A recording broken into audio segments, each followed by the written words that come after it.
Hello, everyone, and welcome to the Deadhead Cannabis Show, another exciting episode we have for you today. I'm Larry Mishkin of the Hoban Law Group.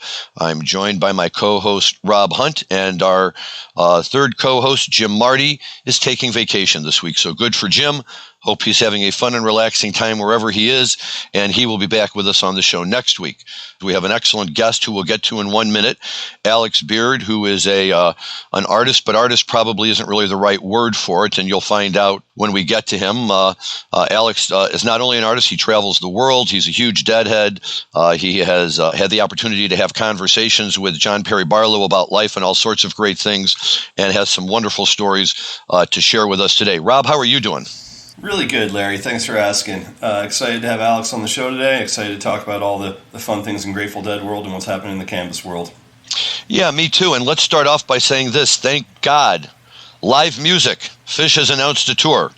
It's coming up over the summer, and then they're going to pick it up again in the fall. It looks like they've got themselves planned pretty much into November. Probably give them enough time just to get back ready for New Year's again. But the fact that there's live Phish out there is very exciting. And the added bonus that I hadn't counted on was we had tickets to see them last summer on their summer tour when they were going to be playing at Deer Creek. When I saw the tour notice, my thought was, oh boy, here we go. Okay, I got to go order my tickets. And then I saw at the bottom, if you had tickets for last year, you're going to be able to use them for this year. So I called my buddy who got the tickets. He had already checked into it. We're all set for the Saturday and Sunday night show at Deer Creek in August. Looking forward to that. And finally, to have some good live music to look forward to is a very positive thing. So that's wonderful. Number two, just worth mentioning at the beginning of our show today is that this past week, the music world mourned the passing of Lloyd Price. Lloyd was a bluesman who played in the 1920s, 30s, 40s, and is generally credited with writing, if not the original version, certainly a recorded version of the Dead song, well, the song the Dead ultimately recorded, Stagger Lee. It's a fun story of a guy who owns a bar, and a big tough guy comes in, and they get into a game of dice, and there's a winner, and somebody gets shot, and the wife comes to seek revenge. And Jerry told the story as well as anybody in his version of it. But in fact, it just goes to show, I think, how diverse the Grateful Dead songbook is, and where they reached for the music that they ultimately played. That a guy like Lloyd Price, who had heard of Lloyd Price before? Well, obviously they had, and they had heard of him enough that they were able to take his music and turn it into a version of a song that they liked and that Dead fans have loved for years and years. And so that's worth noting. And we've lost a lot of famous musicians this year, and more than a few people who have had some connection to the Dead family, and Lloyd is certainly one of them. So obviously we mourn his passing, and go home and listen to another version of Stagger Lee. One other thing just worth throwing out here quick before we turn things over to our guest Alex today. We've been following the 49th anniversary of Europe 72, and today's a momentous day, May 12th. Yesterday, May 11th, the Dead did a show in, where do we say it was, Alex? I think they were in the Netherlands yesterday, and if it wasn't yesterday, it was the day before. It was yesterday, thank you, the Netherlands. And I can't even pronounce the name of the building that they played in, but it's some 2,200-person orchestra hall that was supposedly beautifully done in one of the nicest places they had ever played. And that's Dick LaVatla's favorite show of Europe 72. And well, it should be. It's got a massive dark star right in the middle of it. It's got some great stuff to it. It really plays out well at the end. And it's a long show, so it's well worth listening to if you're on the road and you've got the time to just listen to a great show from start to finish. Tomorrow night, the 13th, is my favorite show of Europe 72, and that's the show they recorded in Lille, France. And the fun part about Lille, France is it's got this great backstory to it. They were supposed to have played there a week or two before, after they played their two shows in Paris, including the May 4th show, which may have the best dark star of all time on it.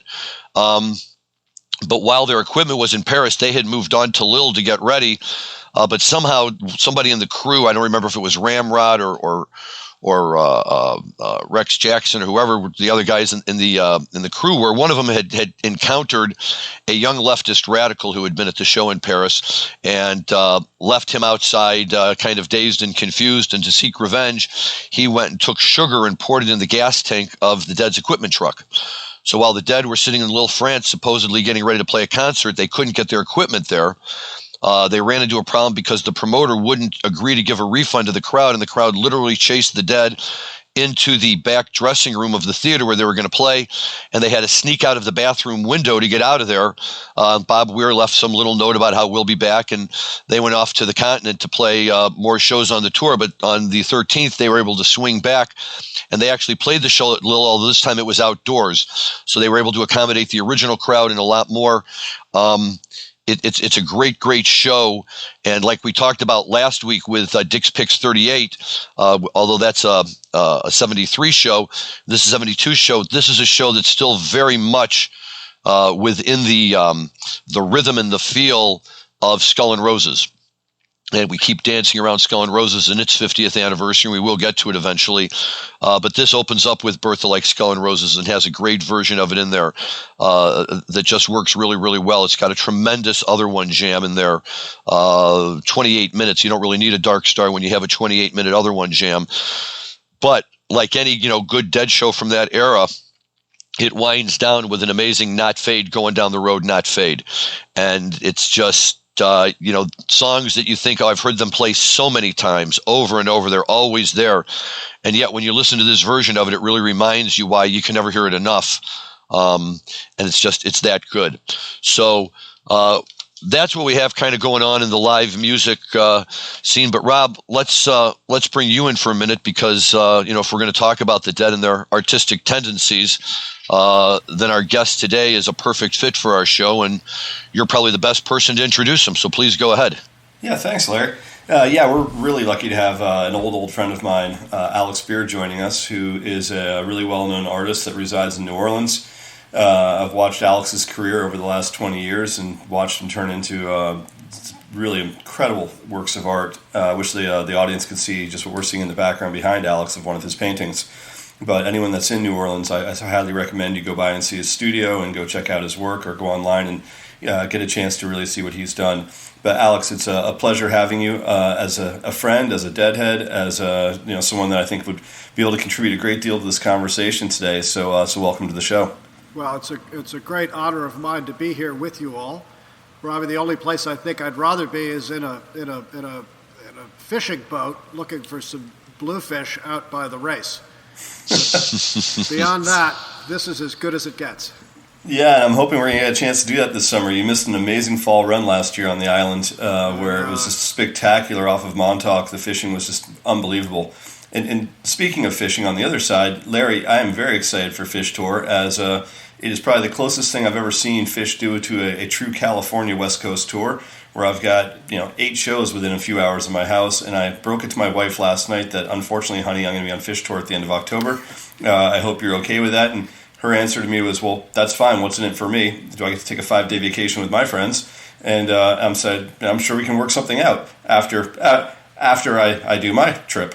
So everything within time and reason. That's right. Yeah. So I figure I'm at least speaking for the Chula Vista show and the Thomas and Mack, the MGM Grand shows, and then potentially Harvey's Casino up in Tahoe.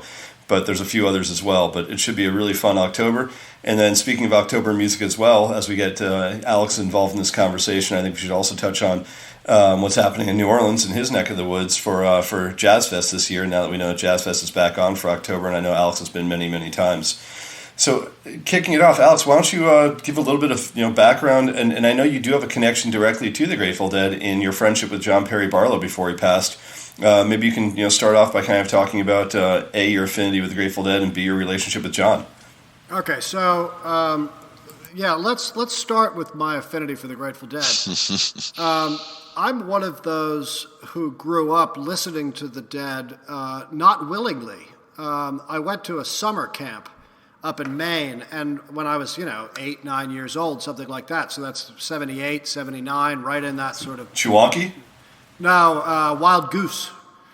And our cabin counselor woke us up every day with Fire on the Mountain.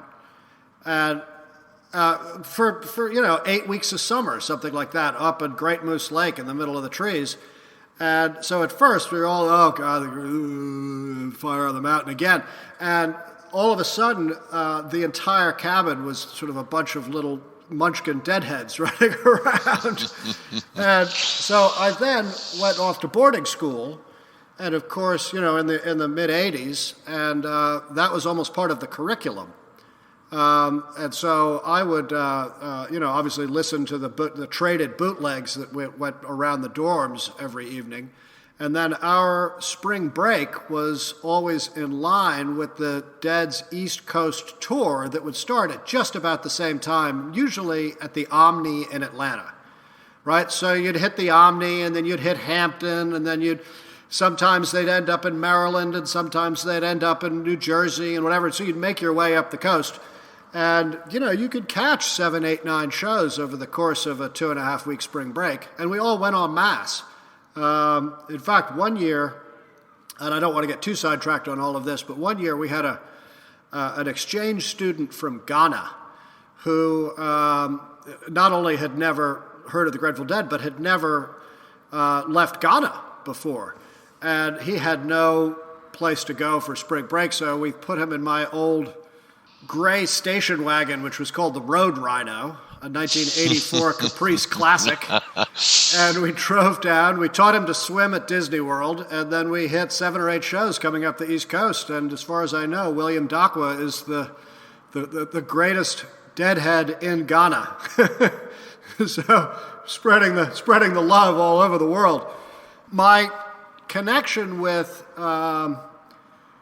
Barlow ironically falls outside of the direct confines of the Grateful Dead, although it's inexorably connected. So I met Barlow for the first time in the early 90s. I had gotten out of college, and when I got out of college, I went to India for 6 months to write for magazines, which still existed back then, if you can believe it, about searching for a tiger in the wild, and was it possible for a kid from New York to go to India and just see a tiger in the wild, period, right? I mean, in 1900, there were 100,000 Bengal tigers in India, and by 1993, there were 3,000 left in the world. And so I took that sort of premise, and off I went. And I went and, spent 6 months with malaria and dengue fever and with the backs of elephants traipsing through the jungle looking for tigers. And when I got back, I spent a week with a friend of mine named Jenny Moldar, whose mother was Maria Moldar. And as a result, she was friendly with Barlow. And I went up to her place in Martha's Vineyard for a week. And Barlow and I met then, and we shared beach chairs, for lack of a better way of putting it. And he was, at the time, remember, I'm writing about conservation and wilderness and wildlife and art, and he was part of a thing called the Writers Group, and there were about 250 of them, and their mission was to keep the internet free. So this was before anybody was really using the internet. It was still sort of, it existed, but not in any semblance of the way that it came to in subsequent years. And he was very interested with this international group of making sure that it wasn't government controlled and it wasn't controlled by single corporate interests, et cetera, but that rather that it would actually be giving everybody in the world the Library of Alexandria in their pocket. My side of the coin was that the deeper that you go into the computer screen, the more it becomes Plato's cave, and that you lose the actual extraordinary beauty of what's right in front of your nose. So Barlow would sit in his beach chair with his laptop, which at that time had, wireless connection to a satellite and email. I didn't even have a cell phone yet. And he's talking with people in Switzerland or wherever about trying to keep the internet free, and I'm watching the waves crash on the beach, and the sandpipers run back up and forth in front of the washing water. and the gulls riding the crest of the wind. And I'm saying, Barlow, you've got to get your head out of your computer and look up at the beauty that's in front of you. And he was saying, no, Alex, you've got to think that the future is inside the computer screen and that we're not going to be shutting down people's access, but rather opening it up. Now, of course, neither of us were exactly right. It ended up being that we've lost a little bit of our connection with nature through the. I'm not a Luddite, so it's not that I'm dissing the internet and technology, but one of the side effects of it, of course, is that there is it makes it more difficult to actually interact with your environment physically. What does it smell like? What's it sound like?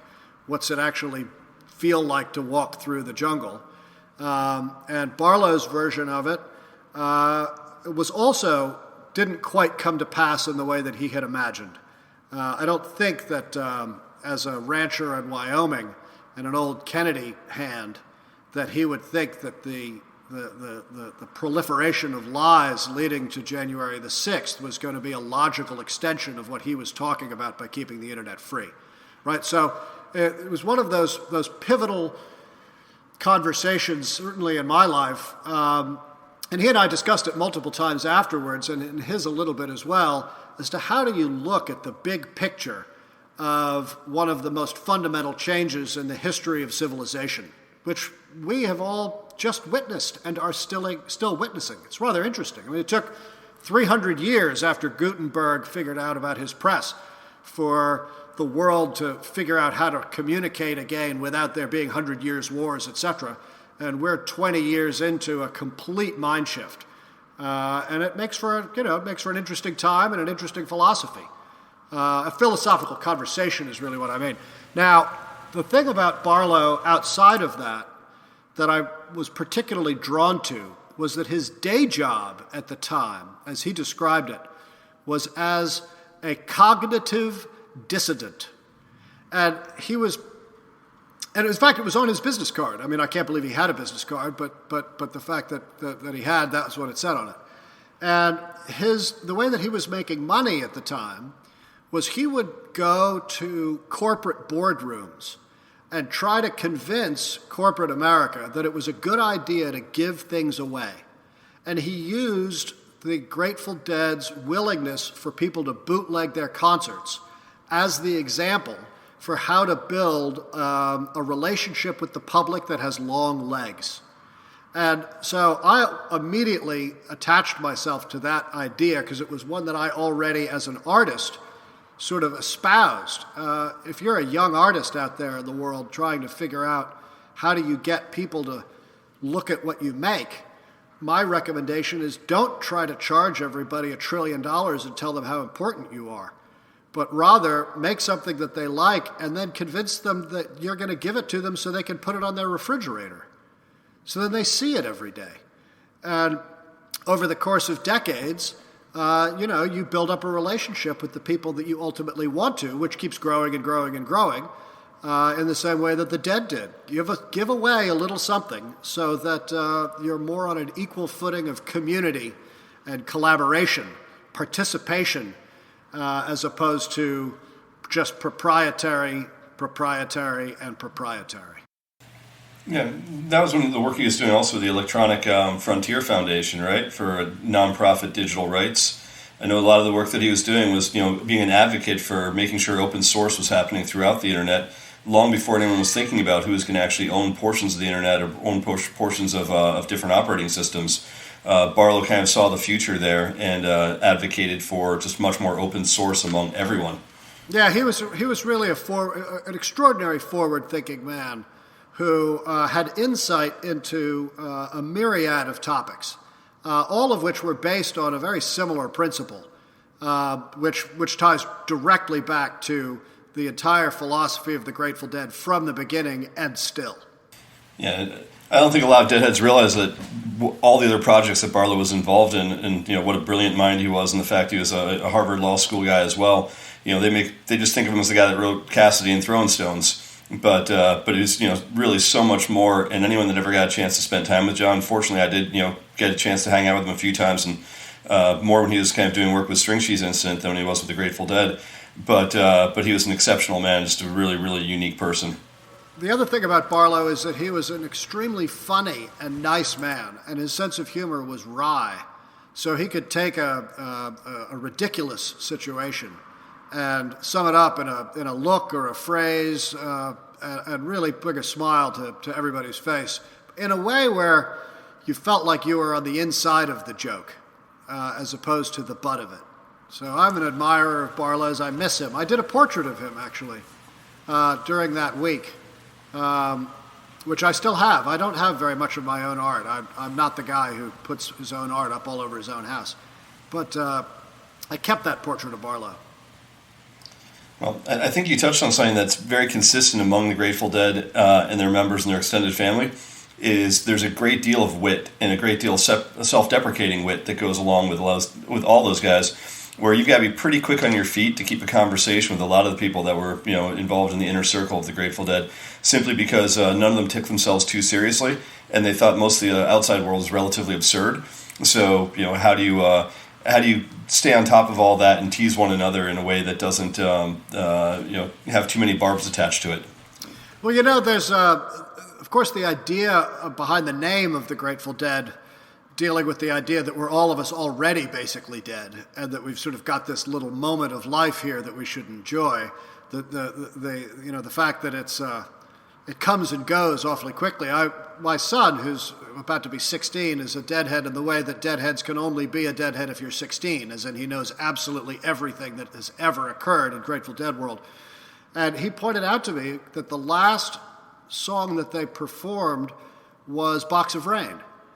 And so, you go out of it with what a long, long time to be gone and a short time to be there. Even that has got a little humor to it. Well, it does. And, for that, we really got to thank Phil Lesh. I was at that show.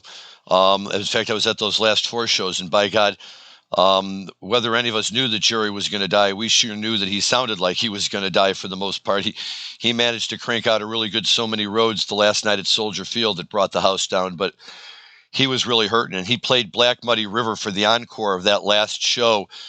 And I'm the kind of guy who goes to a baseball game, and I don't care what the score is. I can't leave until the last out is made. Same thing with the Dead show. Until they turn the lights on, you just never know.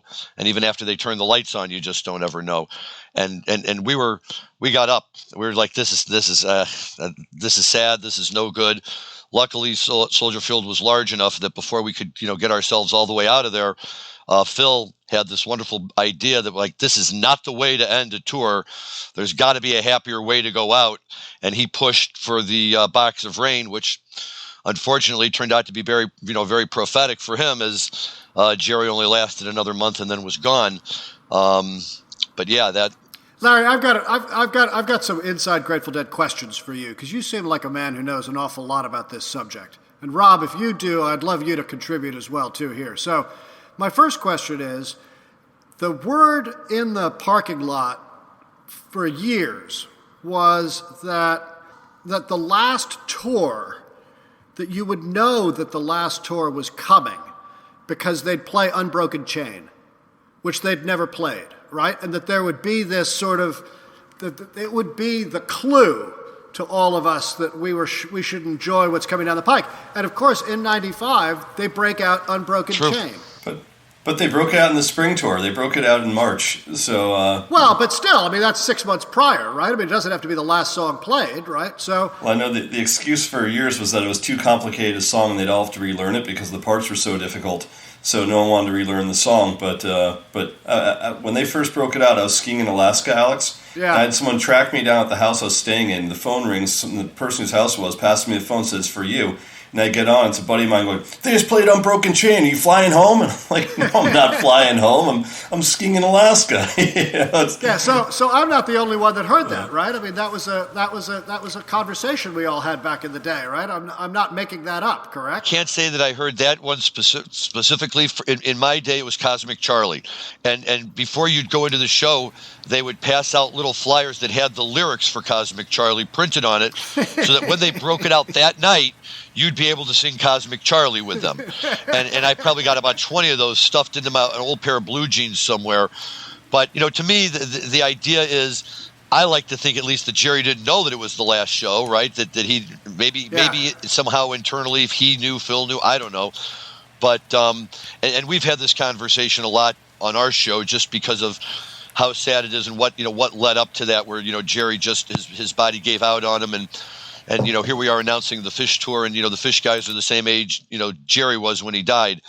And, the fact that there's so much more live Fish still to go see is wonderful. And how great it would have been to get another 10 years of really killer Grateful Dead, just any Grateful Dead, I suppose. But, look, they played. I just love the fact that, over time, Phil felt more and more comfortable to do that. I was there in '83. And it's funny you mentioned get on a plane and fly home. I was at the Madison Square Garden show in '83 when they broke out St. Stephen. And a whole bunch of us called back to Ann Arbor to tell everybody. And sure enough, the next night, like 5 guys flew out in anticipation of what are they going to do next. The big highlight of the night was that they broke out Revolution for the encore at the end of the show. But if they opened the show with Cold Rain and Snow, and almost without recognizing what was going on, at the very end when they do the Out in the Cold Rain and Snow over and over and over, Phil stepped up and sang with Bobby on his microphone. And people were talking about this is the first time Phil Lesh is saying into a microphone in 10 years, 15 years. It's unbelievable. Box of Rain is just around the corner. It took 3 more years, but I was at Hampton in '86 and they broke out Box of Rain. And, then eventually he got around to Pride of Cucamonga and Unbroken Chain. And, he was a masterful guy and his tunes were great. And, I was happy to get him when we could. Yeah, for sure. This is slightly off topic, but but it's not. You were talking about it would be good to get another 10 years or whatever you could get of Dead music, and I have to say that one of the biggest surprises of my life was on the night of the Day of the Dead in whatever year that Dead and Company started. 2013, maybe, was that the year that they. A little later, 15 was the first year. 15 was the first year? Yeah, it was fall 15. So I had not gone to the Fare Thee Well shows in Chicago because I had seen sort of iterations of the Dead over the years, and it just didn't have the juice. And a friend of mine had a box at the Garden, and it was the weekend of my birthday, and he said, you got to come up and just say goodbye, if nothing else, right? I mean, put this to bed. I had, when Jerry died, I was away somewhere. I mean, I was off in some, godforsaken hole somewhere, so I missed that. All of a sudden, I came back, and this thing that had been relevant in my life from the time I was at summer camp, all of a sudden had ceased. And so I didn't have any sort of closure. And so I thought, great, that's fine. I'll go up I'll fly up to New York for the weekend. I'll go to the Day of the Dead as an appropriate night to do it at the Garden, which was where I had ultimately seen my first show, whatever it was, 35 years before or something. And when John Mayer had the balls to come out and play Bertha, either as the first or second song of the first set of that show, about 3 minutes into that Bertha, there was an audible gasp in the Garden.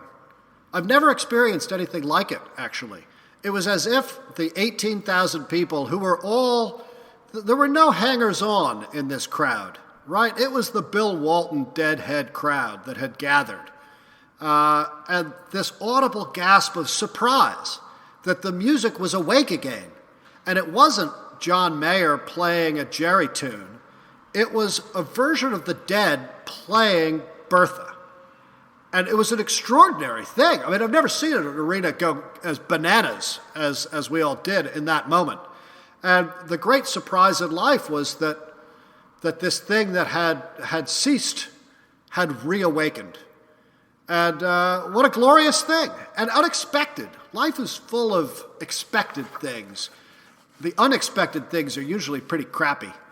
And this was a spectacular one. So it makes me very pleased to be a lifelong Deadhead. Ties me to the potential for rebirth.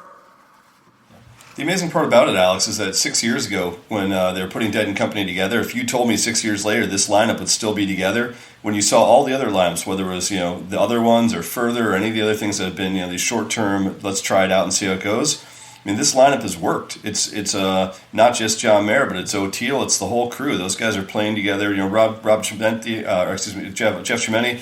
That whole group has just put together a fantastic lineup that, you know, is in sync with one another. And you think about how many shows they've actually played with one another now. You know, they're in the hundreds, which is you know, pretty amazing that you've got something that is now resonating with, you know, people that are your son's age that are, you know, rabid deadheads as a result. Rabid. Yeah. Now, I'll tell you, I think that since we're now on this topic, that for years there was a fundamental mistake, and the mistake was, how do we replace Jerry, who is irreplaceable? And Bobby Weir, I don't know him personally other than through proximity, right?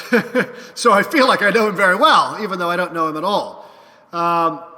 He must have had to go down a very deep, dark hole and then climb out of it and figure out that the person who needed replacing, so to speak, was not Jerry, but himself.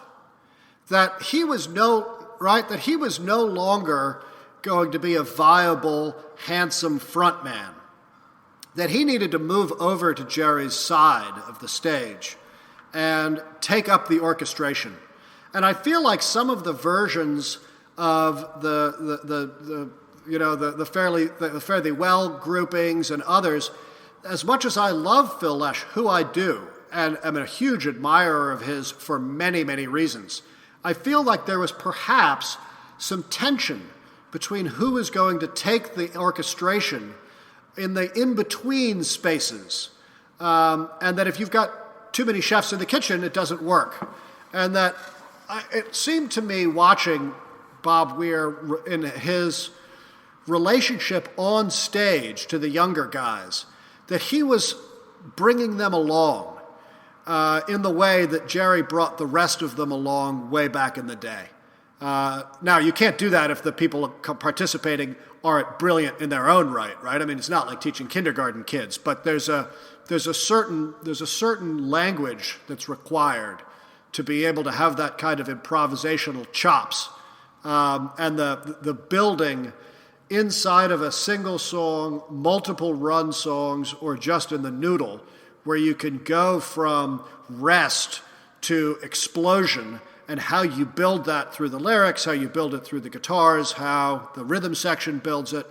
And so my hat is really off to him. I feel like he ends up in a world of extremely interesting people, being one of the most interesting, not just for his successes, but for what must have been a very painful in-between time, and figuring out how to get out of that and back to the place where he's blowing all of our minds again. PodCONX is proud to announce our latest free feature that connects cannabis guests with cannabis podcasts. Being a guest on a podcast is a great way to build your brand, and now it's never been simpler to schedule an interview. Here's how easy it is to be a guest on one of our over 300 cannabis or hemp podcasts. Go to PodCONX.com, select a podcast, and hit apply. We'll take care of sending your request to the podcast, and we'll help book the interview. So what are you waiting for? Go to PodCONX.com, that's PodCONX.com, and start applying today. Yeah, I think that's really nicely said, Alex. And for those of us that are a little bit older, maybe, or who are the really hardcore Jerry heads, and my line used to be, on any given night I was just as happy to see the Jerry Garcia band as I was to see the Grateful Dead. And it's taken a long time, I'll admit. Even Fare Thee Well was wonderful. I love Trey. I thought Trey did a good job. But it was the ability of the musicians to always interact in a way that we knew in the audience that they were interacting, and it was always so cool the way they did it. And one of the things that I admire about John Mayer, I will admit, prior to his involvement with Dead and Company, I was not a John Mayer fan. I wasn't anti-John Mayer. I wasn't a John Mayer fan, and I always kind of thought of him as just more pop and that kind of stuff. But what I've really impressed me is the dedication that he's brought to what he sees himself doing. And I don't disagree with what you say about Bob doing the orchestration, but I think that John has really to sound note for note like Jerry. He wants to be able to play uniquely, but in a style similar to the way Jerry played, and you can really hear that in the way he approaches it, in the way he leads certain songs. Althea, of course, clearly one of his favorites, and when he plays that song, it's a beautiful, beautiful version of the tune. And you're right. Once you accept the fact that, hey, this is still just the Grateful Dead in whatever formulation you want to call it, it's a wonderful experience. And when you're with your friends and when you're out there and all the old feelings come back, and it's absolutely tremendous. And I love it. And then I go home and I put on Jerry because I have to hear him after all of that, just to hear Jerry. Yeah, it's not. They're not the same. No. For obviously. And I too am a big Jerry head. I saw those shows that he did at the Ludfontein on Broadway, and the biggest difference musically, I think, between the chops of Jerry and what he brought as an undercurrent and what John Mayer brings as an undercurrent is I feel like Jerry had, because of his influence from the banjo, more of a bluegrass undercurrent, and that John Mayer has more of a blues undercurrent. And so a song like Althea, for example, works particularly well for that, whereas a song like Stagger Lee, for example, yes, works much better for Jerry. Yes, I agree. But in a different way, right? I mean, better's a screwy metric here. It's all good. I understand what you're saying. Rob, you had a point to make. I was just going to say, it was a great segue of Alex's, of talking about being surrounded by a world of interesting artists and interesting people.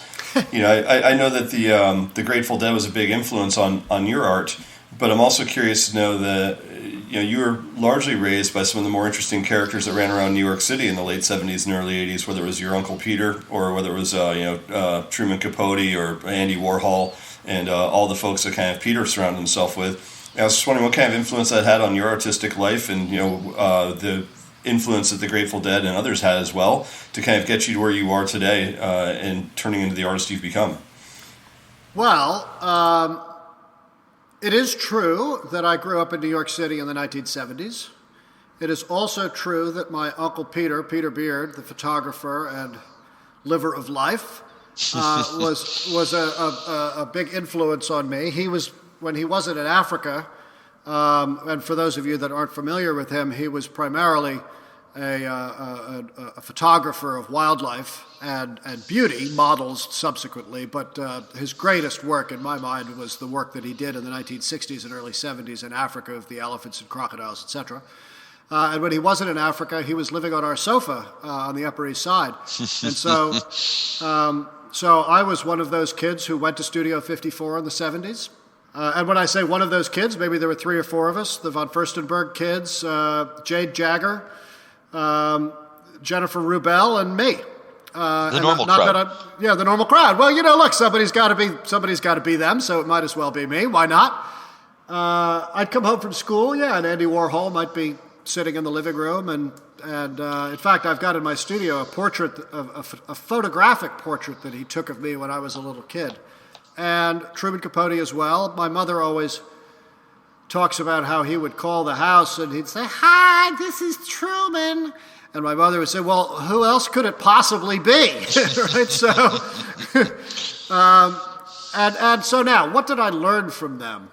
I'd like to also say that my father worked in public service and was on Bobby Kennedy's staff and started something called the Jefferson Awards, which are, I believe they could be considered America's preeminent public service awards, given to those who truly are selfless.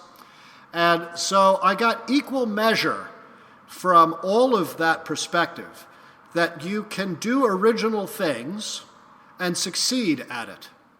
So what I was learning was not how do you draw a line, but rather how do you think big and then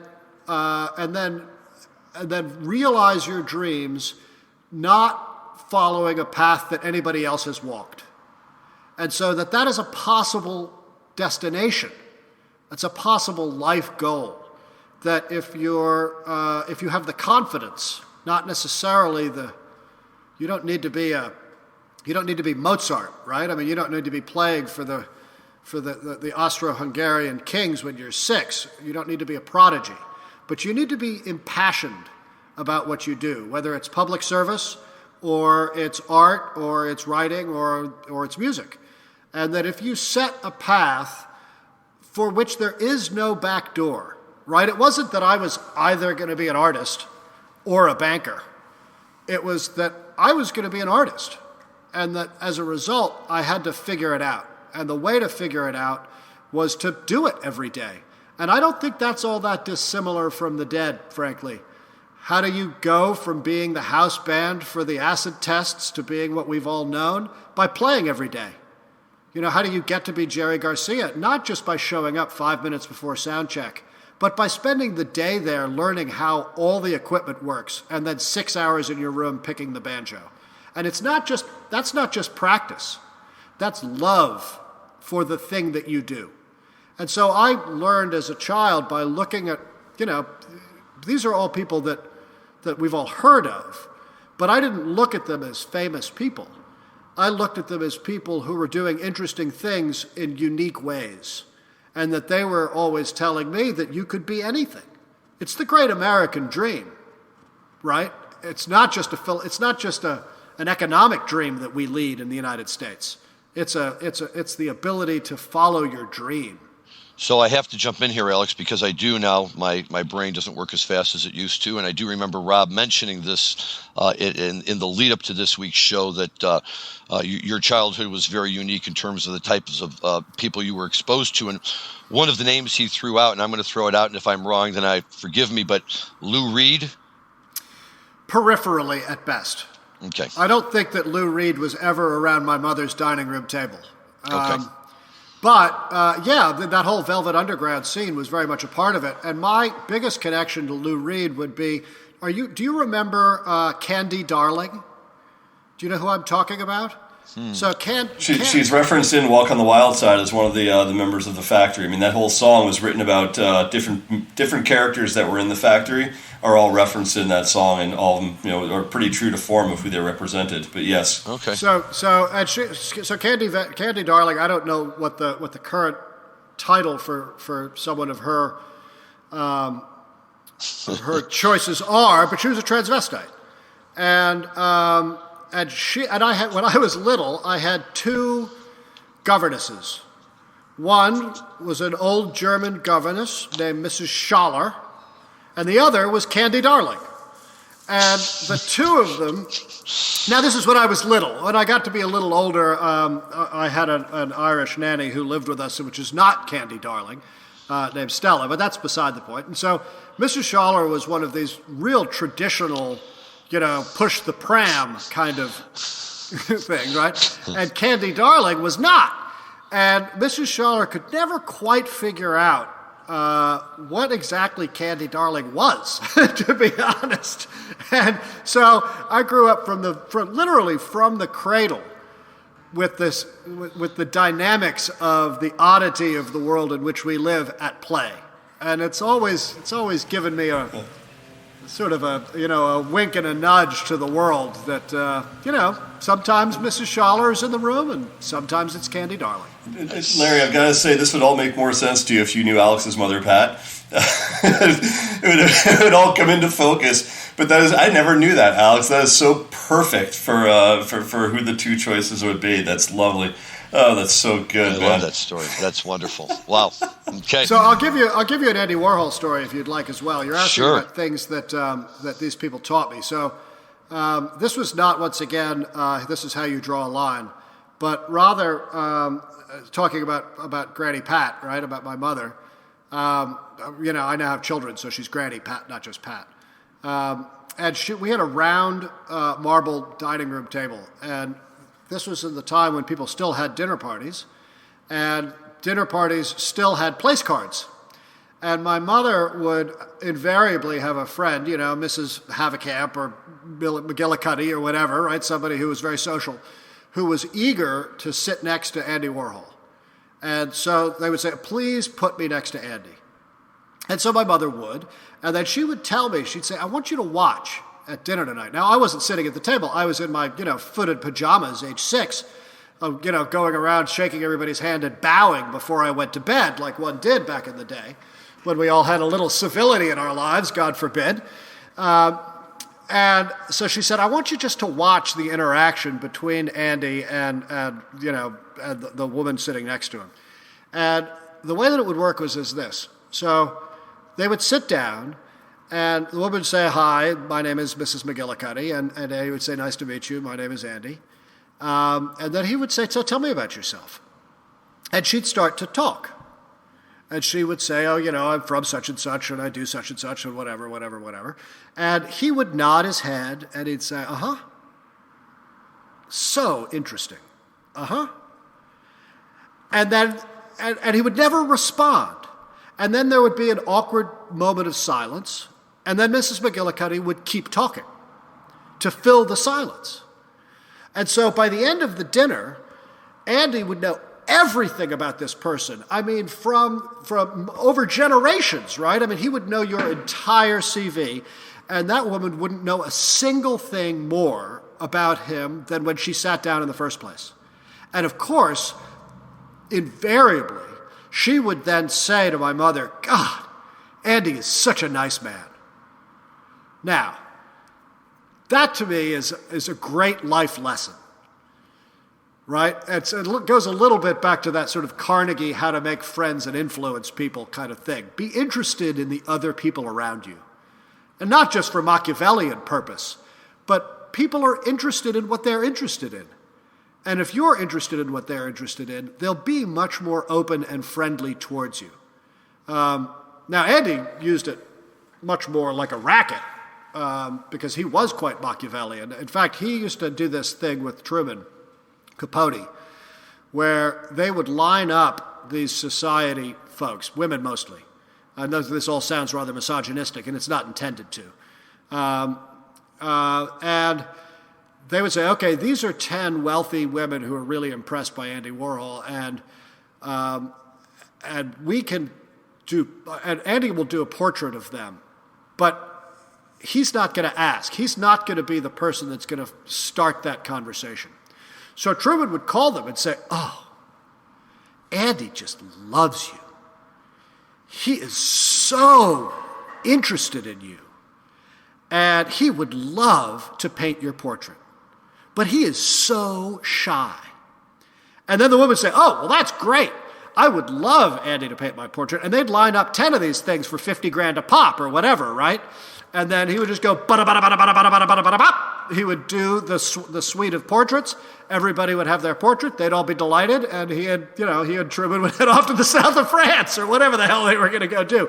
So, there's you can use it for manipulative purpose, but that's not its intent if you do it right. Understood. Wow. Okay. So Alex, how do people find your artwork these days? What's the best way to look up your gallery when they come to New Orleans? What's the best way to come find you? Well, that's two different questions. They find my artwork so far, they like it enough that I'm still able to do it. So that's how do they physically find me? I'm quite easy to be found. If you go online and type in Alex Beard, everything that comes up will be me, with the exception of one thing, I believe, which was an English guy named Alex who shaved his beard, which is not me. And then, of course, there's Instagram and Facebook and all of the social media channels that one would follow. And I'm not telling you what kind of eggs I like for breakfast, but rather, as I make artwork in the studio, we post it so people can see the works in progress, so the people that are interested in kinds of series can see the work as it's coming along. I do conservation work in Africa, which we haven't really spoken about at all yet, which is fine. But so that also filters its way into my online presence, as in when I go off to East Africa to go track elephants on camel safari, I'll post the art that I make and like that on my website. And then in New Orleans, I have a gallery, which is my studio and a gallery, on Magazine Street, uptown, which is outward facing. I'm not a monkey on a grinder, but I also don't think that nobody can see the process. So there's a line between being a craftsman as in somebody who's at a glass blowing factory where you go watch a demonstration, which is interesting, but not what I do, and being so secretive that nobody ever gets to see what you make. I like to know the people who are interested in the work that I make, and so all of you people out there in the world, and many of you I'm sure will come to New Orleans. I hope you'll come and visit me. I'd be delighted to meet you. Wonderful. Okay. I'm in. Yeah, come on. And any new children's books in the works? I know you've got a handful of children's books as well. I did. I've written a collection of books called Tales from the Watering Hole, and they're parables. I write them for children, but they're really intended for their parents. And the last book that I wrote was called The Lying King, which I wrote right after Trump was inaugurated, actually. I was listening to Kellyanne Conway's live interview about alternative facts, and I said, fuck that. I was raised to believe that lying is verboten.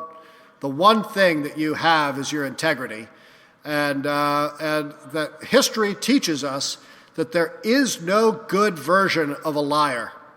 Eventually, they all get caught. And so I wrote, a book about what happens to a warthog who ascends to the throne on the backs of his lies. But it's not a Trump book. It's a truism. Lying doesn't get you where you want to go, even if sometimes it seems like it in the midst of it. So that's the most recent one that I've written. A parable for our times, for sure. Yeah, man.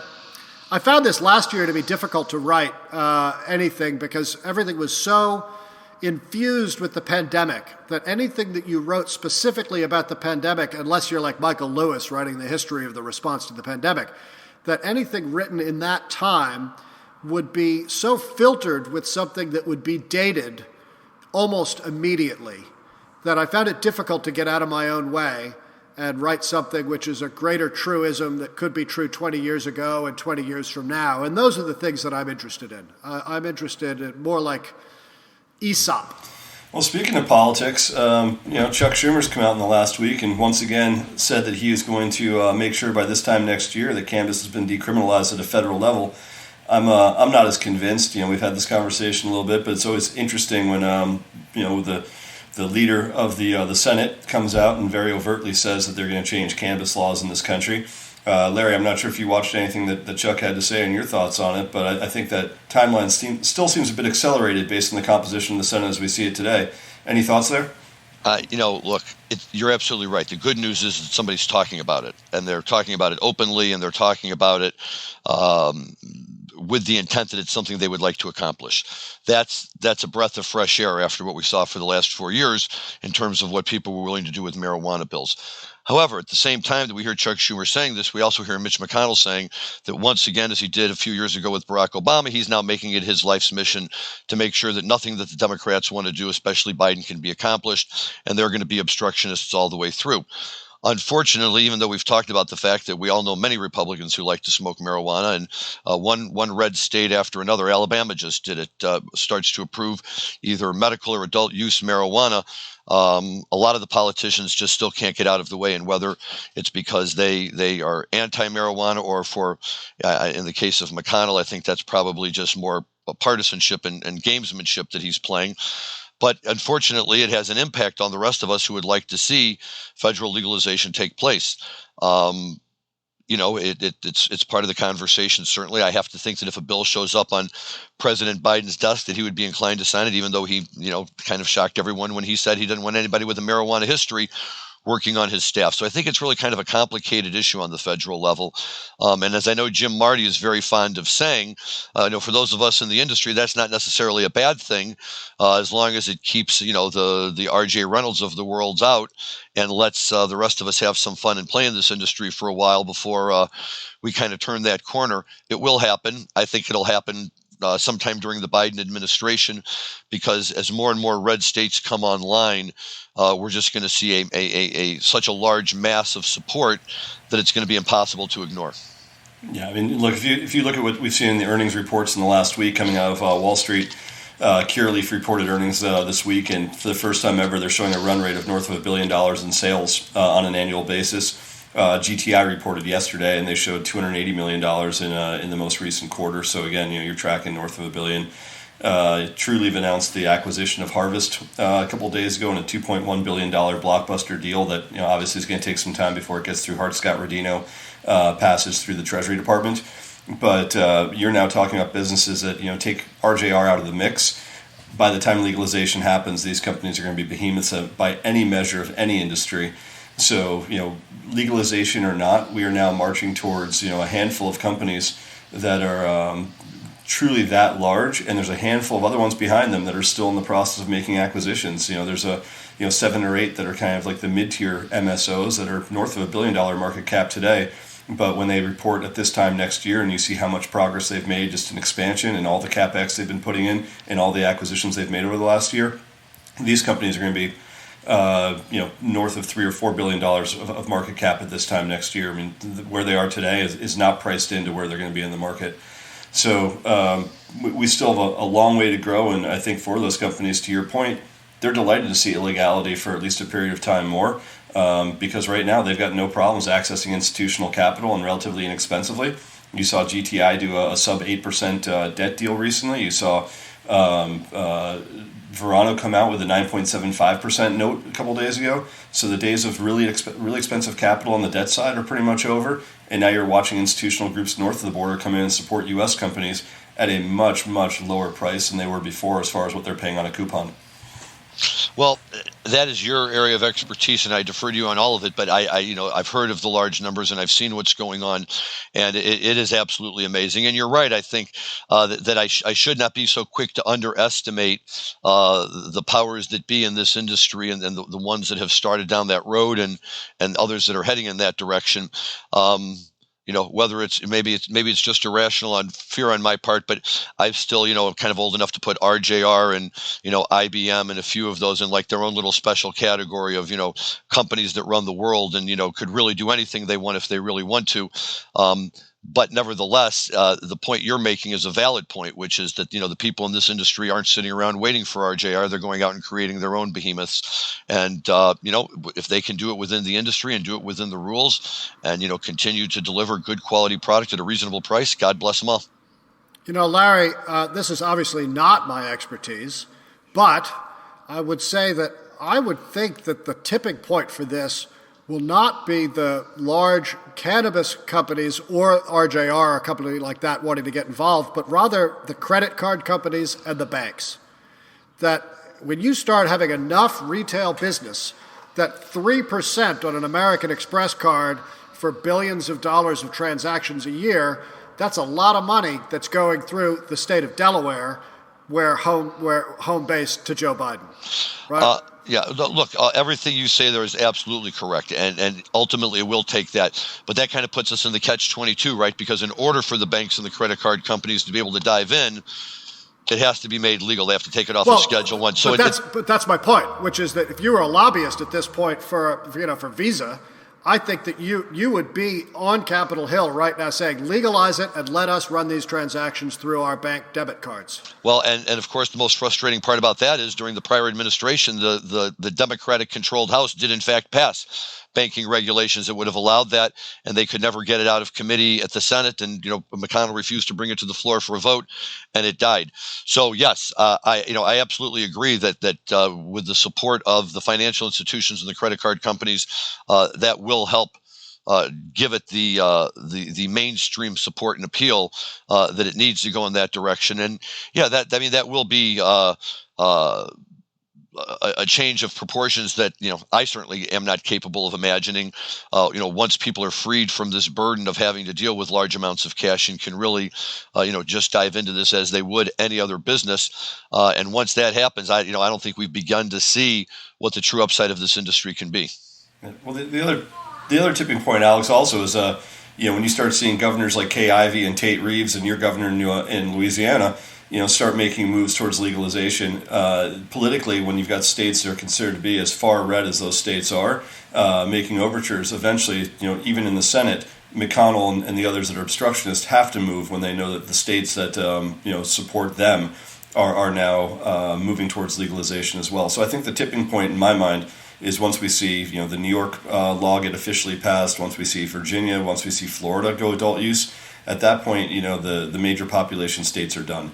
So it's only a question of time. I don't think that's going to be that long. I mean, I think Larry's a bit more optimistic than I am on the timeline on a federal level. But as long as the 14th Amendment plays itself out and federalism continues to work as we expect it to, and so long as we've got Merrick Garland running the Justice Department, I think we've got very little to fear at this point in the way of enforcement. And I think the canvas will remain the lowest priority in law enforcement. So as long as we can move forward with an industry that is tracking the way it is, then by the time legalization happens, the book has largely been written. Well, and Rob, to your point on that, that's an excellent point about enforcement. But the truth is, I think we're there, and the reason is because we just survived a 4-year administration with 2 different attorneys general, both of whom wanted nothing to do with the cannabis industry, and were opponents against it in their own ways. And yet, not once did we see. In fact, the Obama administration Justice Department prior to the Cole Memorandum wound up it was tougher. Yeah, much tougher. And this takes us right to the magical night when California went legal, and Jeff Sessions comes out and says, "We are hereby revoking the Cole Memorandum." And everybody panicked, and of course we all said, "What do you mean you're revoking it? Why? You could have gone into the states anytime you wanted. That's what you're saying is a non sequitur." And he did revoke the Cole Memorandum and still never raised a finger, never suggested he was going to do it, never came close to doing it. It was great saber rattling that led to good interviews for me with the New York Times and the Wall Street Journal. Other than that, nothing happened. Right, exactly. Inquiring minds wanted to know, and that was really the end of it. And if we can get through that administration without anybody, trying to step in and rattle the industry, then to me that's a pretty good sign that the folks in Washington know it's here to stay. There's just a lot of window dressing that still has to be put on it, and the real question is which politician is willing to step over there and to step on the the theoretical third rail, if you will, and absorb the shock or whatever backlash you're going to get from being the guy who says it's time. Yeah. Well, until all that happens, I think my best advice to our audience is smoke more weed, enjoy nature more, get out, play, do fun things, enjoy Alex Beard's art, enjoy other art in the world, and disregard what's happening at a political level in favor of trying to enjoy life a bit more. And you forgot the most important thing, which is tomorrow night. Make sure you download that show from Lille France and play it from start to finish. Whether you're in the studio creating art or you're in your living room creating art, by the way you're moving around, even though nobody else would think it was art. My kids sure don't. Since we started with the Grateful Dead, I'll end with the Grateful Dead. It seems to me that for all of the beauty that surrounded all of those shows and the music and the scene, etc., there was also always a dark side, right? There was not, and I don't just mean the obvious stuff, Pigpen dying and Brent Midland dying, etc., etc., etc., but rather, you'd go to a show and you'd be surrounded by people sticking roses in your hair, and the next thing you know, you turn a corner and there's a hardcore group of folks that would really, have the hair in the back of your neck stand up. And I just think that's life. I don't think you get one without the other. But I learned more from those people, Alex, than almost anyone else in the world. I'm not saying get rid of them, right? That's the point. I'm saying that they exist and as a result need to be embraced. Now, does that mean that you need to go and disappear into the South Carolina woods, eat a whole bunch of acid, and start playing an electric guitar in a discordant way? Why not? To make the raccoons go crazy? Maybe not, but maybe so, right? I mean, there should be room for the dark and the light because it's there whether we want it to be or not. And so, if you want a full picture of the universe in which you navigate, don't forget that they're both there. And then you won't be surprised. Well, I think you're right, and Robert Hunter was right on top of it, talking about springing from night into the sun, and you really do. You see the dark, you see the light, and there were definitely nights at a Dead show when whatever refreshments I had taken that evening, kind of took me to a different place. And if you were walking down the wrong corridor at the wrong time, you could pick up a vibe that was, not really the vibe you were looking for, but yet it was always part of the undercurrent of what was going on there. And I think when you read the electric Kool-Aid acid test, Tom Wolfe picks up on a lot of that and all the various vibes that were going on that made up the greater whole that they were experiencing. And you do realize it's like anything in life. You can't have your light without your dark, your I won't be able to say any of the others right, but everything balances in life, and that's a very good observation. I like that. Well, sometimes the light's all shining on me, and other times you can barely see. Amen, brother. And I just have to say really quickly before we jump off, you really got me with that story about summer camp when you started, and I have to say for two reasons. One, because when I grew up, exactly the opposite of you. I grew up in a very, very white, conservative, upper middle class household in St. Louis where, we talked about whatever my dad decided we were going to talk about. And I love my father, but it wasn't anything at all like the kind of stuff you talked about. And there's not a single record in my father's collection. I was just home recently and checked again. Nothing that if he said, take any album you want, that I would grab it and say, well, I'm going to go listen to this. So I went off to camp in Wisconsin, a Jewish summer camp up there, and that's where I discovered Neil Young. And discovering Neil Young really kind of turned me away from the REO Speedwagons of the world and into, the music that I've kind of come to grow into and love.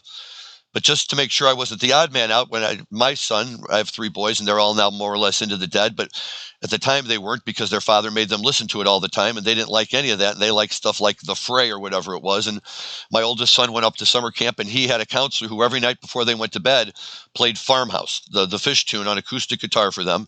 And he came home, and all of a sudden, my son was a fish head, wanted nothing to do with anything except fish. So Rabbi Minkus, if you're out there somewhere, thank you very much. You've done us all good, and you've created a whole new generation of music fans, and we love you for it. But that was a great story. It really struck a chord with me. Yeah, right on. Well, nothing better than sun coming up over Great Moose Lake through the fog and Jerry wailing on a fire on the mountain. It set me on the right path. Except for maybe a three-piece band on the corner playing Near My God to Thee. And he brings it back to Stagger Lee to round out the show. Very nicely done. Very nicely done. Gentlemen, I've enjoyed this very much. It's been a pleasure talking with you. Alex, thanks for coming, man. Yeah, this has really been a special show for us. And but seriously, thank you very much again, Rob. As always, man, great show. Love the guests you bring on. Love the conversation. And we'll have to talk more about hooking up on this fish tour. Absolutely, Larry. And definitely talk more about hooking up in New Orleans for Jazz Fest as well. So thanks, Alex. Yeah, everybody come down in October. We've got, crawfish bread and the Dead & Co. on the fairgrounds. Barbecued oysters at Giacomo's. So we'll see you in October, if not before. Alex, safe travels and all the adventures you're going on this summer. And can't wait to see you, when I get the chance to see you. But Rob Hunt from Southern California and Linnea Holdings signing off. Thanks so much for another great week. Thank you. Everyone, thank you so much for listening to our show. Alex Beard was a great guest. We will be back next week with lots more exciting stuff to talk about. As always, please continue to listen to our show. We appreciate all of your support, and enjoy your cannabis responsibly. Thank you, everyone.